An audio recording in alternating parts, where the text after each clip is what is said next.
terminamos hoy la lectura del evangelista San Marcos, que nos ha acompañado durante todo el año. El próximo, fiesta de Cristo Rey, la próxima semana leeremos a San Juan. Terminamos también la lectura que hemos ido haciendo los últimos domingos de la carta a los hebreos. Y sí, estamos terminando el año cristiano y por eso las lecturas nos orientan hacia la escatología, el futuro de la historia que las primeras generaciones cristianas consideraban muy cercano. Y pues esta perspectiva queda señalada por el pasaje de Daniel y por una página breve que precede al relato de la pasión de Jesús.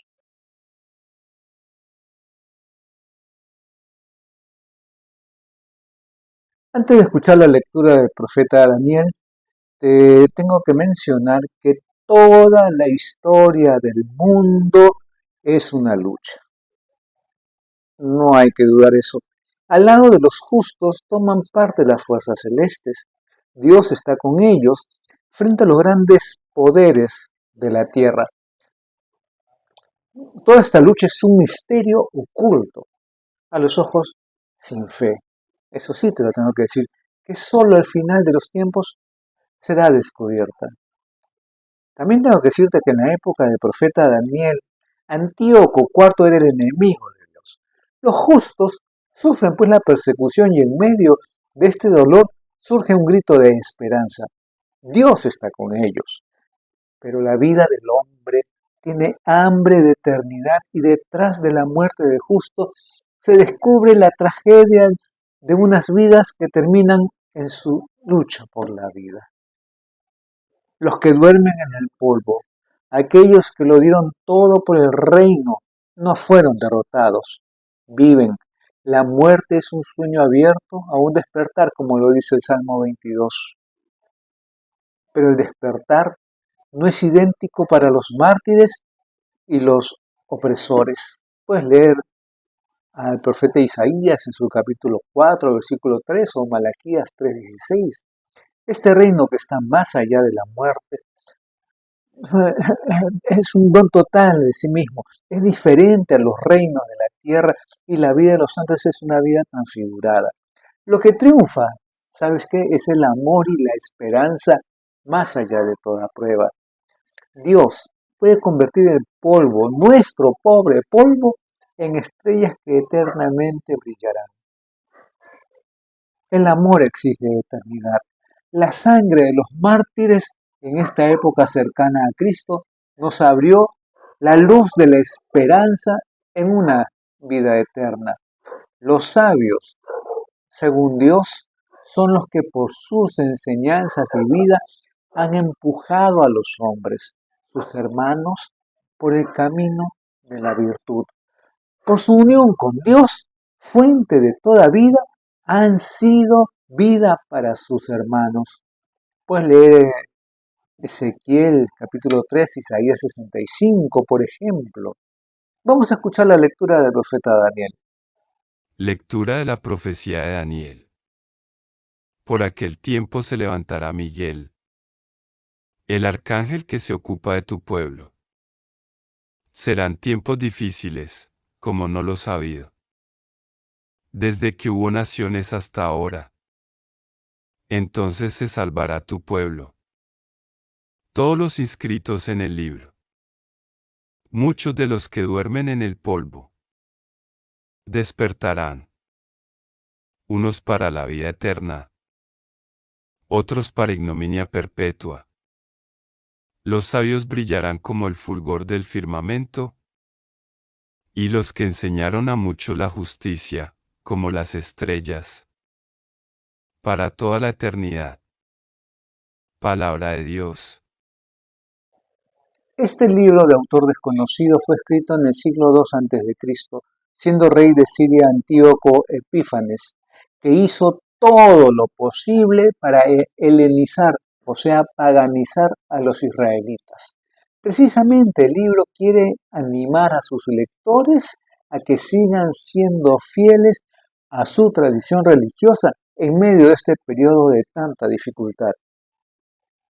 Al mirar al futuro, el autor del libro de Daniel contempla al arcángel Miguel dirigiendo una gran batalla contra el mal, con perspectivas de victoria. Se salvará tu pueblo.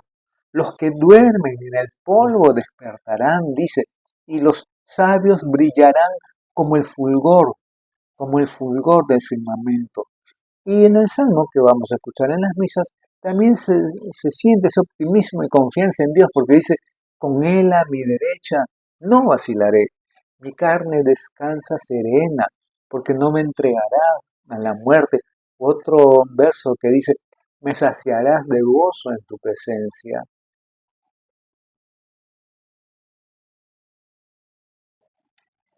Antes de escuchar la lectura del libro de los Hebreos, te tengo que decir pues que, a ver, hay una nueva argumentación de la eficacia absoluta y definitiva de la, voy a decir, irrepetibilidad del sacrificio de Cristo. No sé si existe esa palabra, pero se me ocurre. Los sacerdotes antiguos repetían una y otra vez los mismos sacrificios, porque estos no pueden quitar pecados. Pero sabes que Cristo ofreció una sola vez, un solo sacrificio, una sola oblación plenamente perfecta y eficaz para quitar los pecados o destruir al pecado. Oposición absoluta, quizá, distinguiendo entre conciencia de pecado y pecados, sí, digamos, parciales.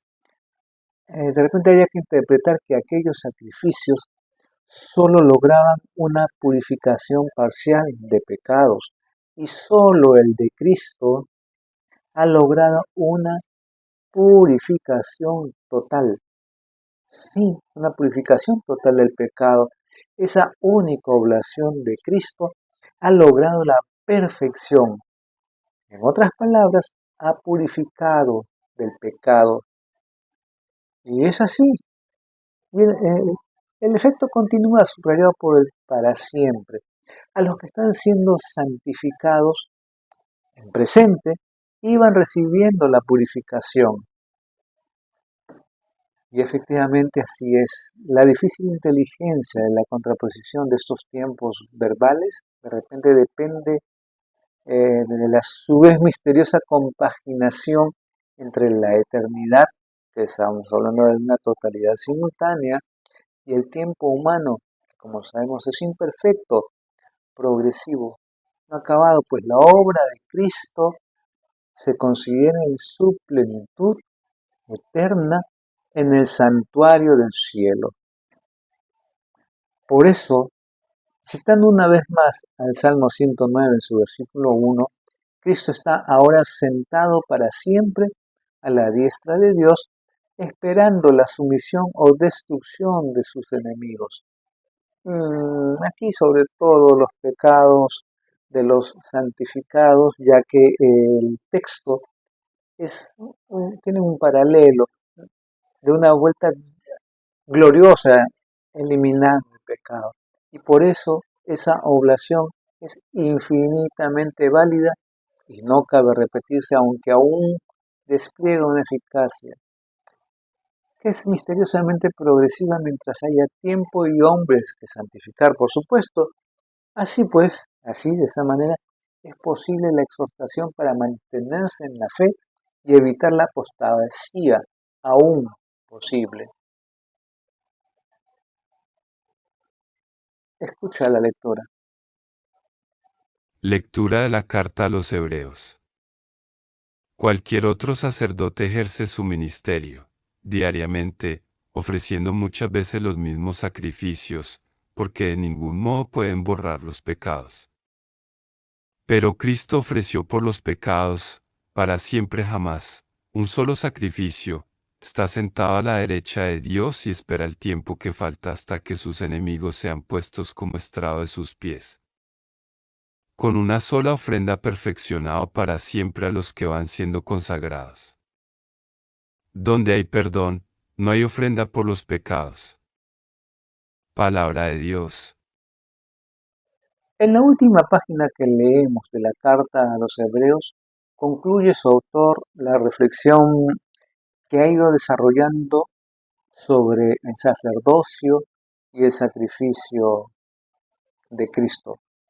Los sacerdotes del templo tenían que ofrecer sacrificios cada día porque no eran eficaces para borrar los pecados. Ojalá que esto lo puedas entender, los sacerdotes antes de Cristo, mientras que Cristo ofreció para siempre jamás un solo sacrificio.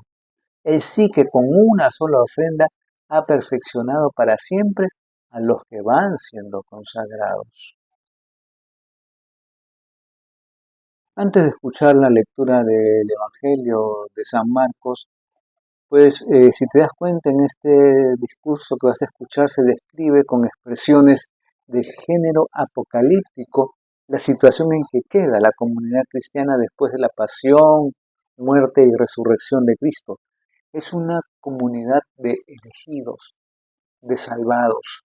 La vida de estos congregados de todas partes del mundo se caracteriza por una tensión de esperanza en la vuelta del Señor, que será la consumación de esta realidad salvadora. ¿Sabes qué? La esperanza debe estar penetrada de vigilancia, porque esta consumación se irá realizando de un modo imprevisto. Lee el Evangelio de Mateo, de San Mateo, capítulo 24, versículos 43-44. No según el ritmo de las cosas humanas, te darás cuenta, y fuera del alcance de toda previsión o cálculo del hombre.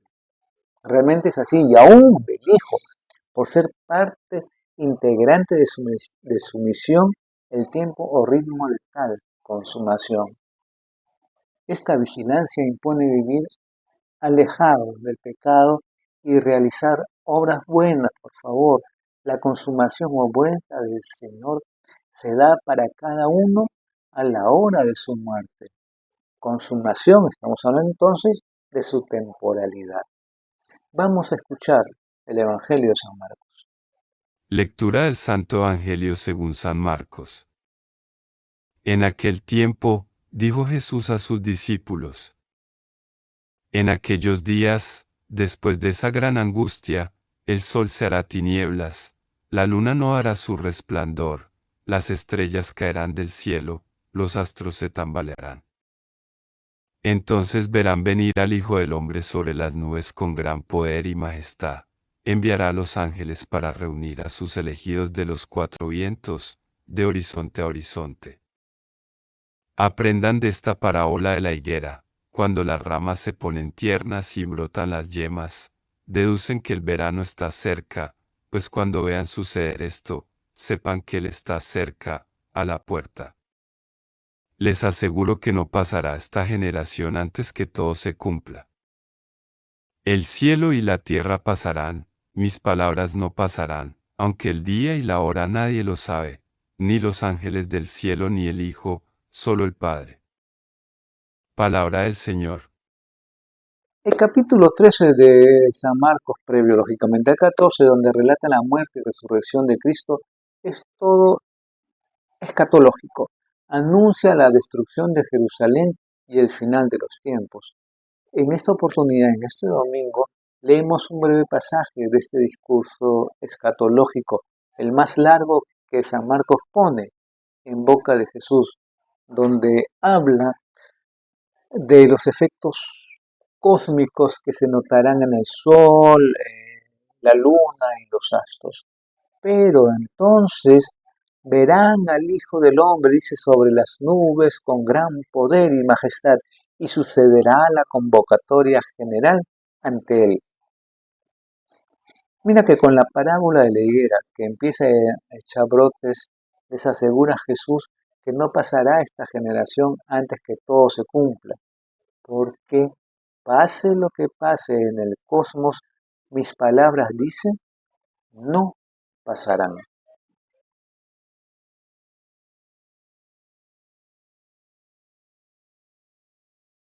Toda la historia es una lucha entre el bien y el mal, indudablemente.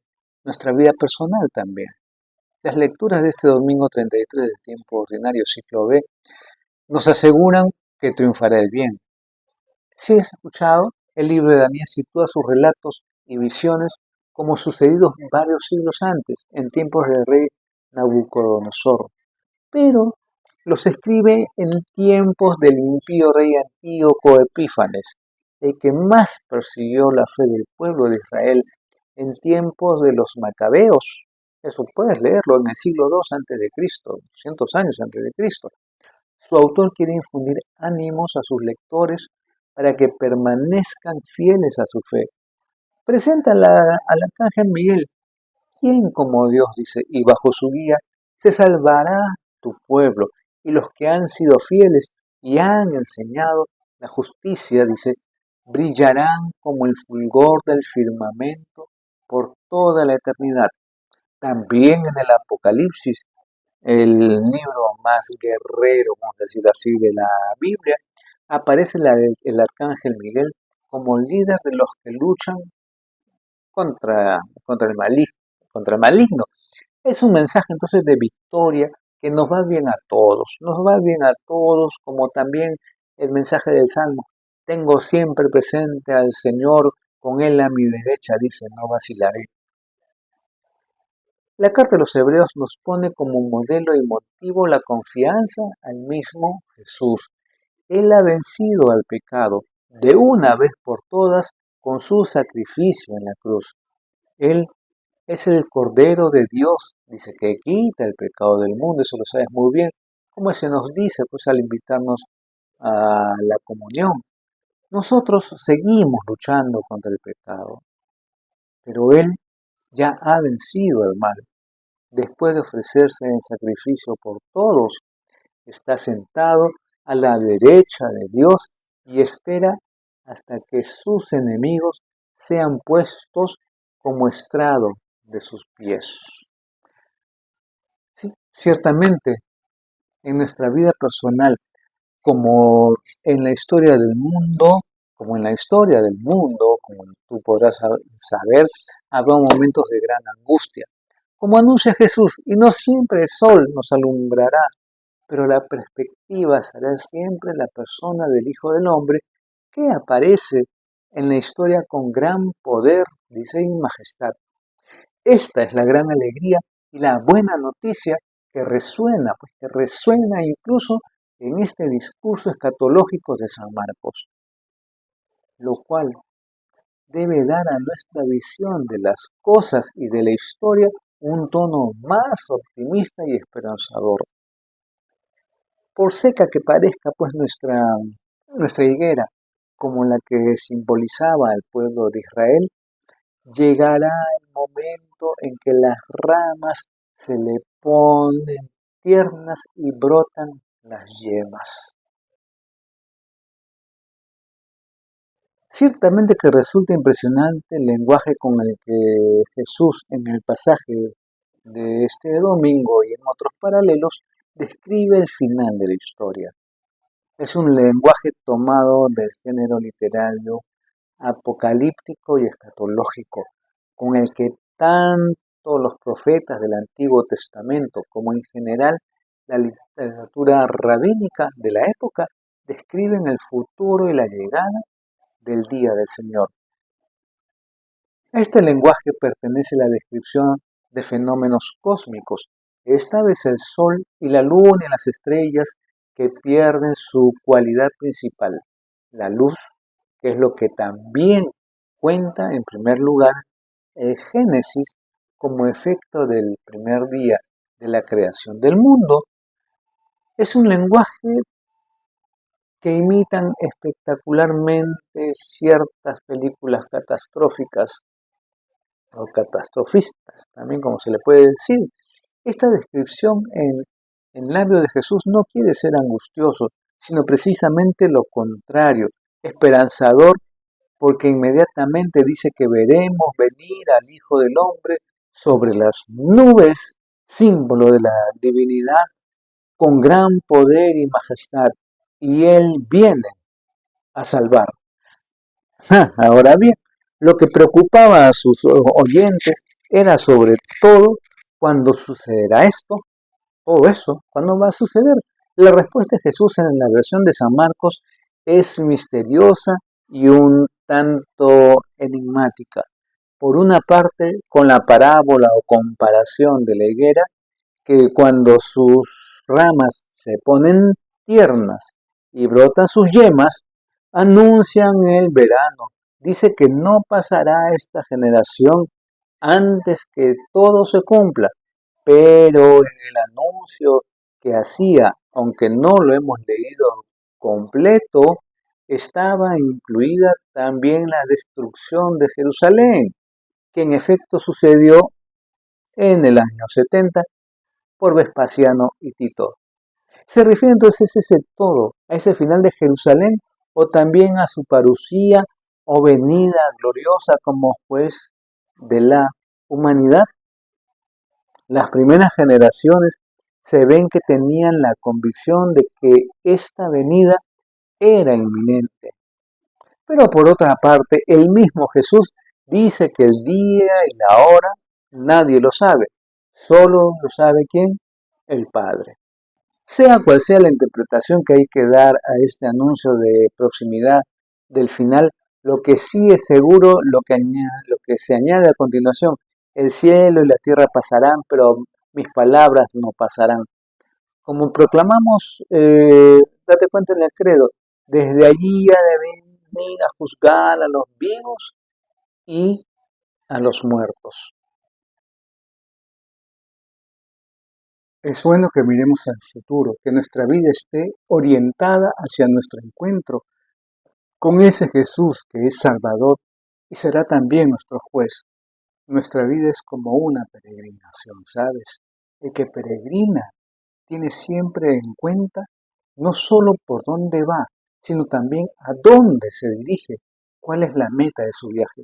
Igual que un deportista mira desde el comienzo a la meta, igual que un estudiante tiene la mirada puesta en el examen final, todo este discurso de Jesús nos quiere urgir a la vigilancia, a la confianza, al trabajo.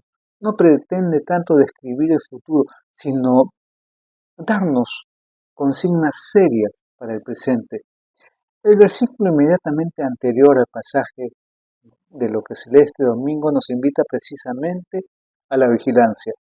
Empezamos por el versículo 24, pero el 23 dice, ustedes están sobre aviso. Lo importante no es saber cuándo y cómo sucederán las cosas del final, ni para el cosmos, ni para la humanidad, ni para cada uno de nosotros, sino, ¿sabes qué? Lo importante es estar preparados para que cuando suceda nos encuentre el Señor dignos de ser admitidos en su reino. Las cosas que sucederán al final del mundo o en el momento de nuestra muerte ya nos están sucediendo día a día. Nuestro futuro está ya en nosotros, en el camino que estamos llevando. Podemos mirar con respeto y miedo a ese Cristo glorioso que viene a juzgar a todos los pueblos, pero también podemos contemplarlo con confianza. El que vendrá como juez es el mismo en quien creemos, a quien escuchamos, a quien intentamos seguir, a quien recibimos en la Eucaristía.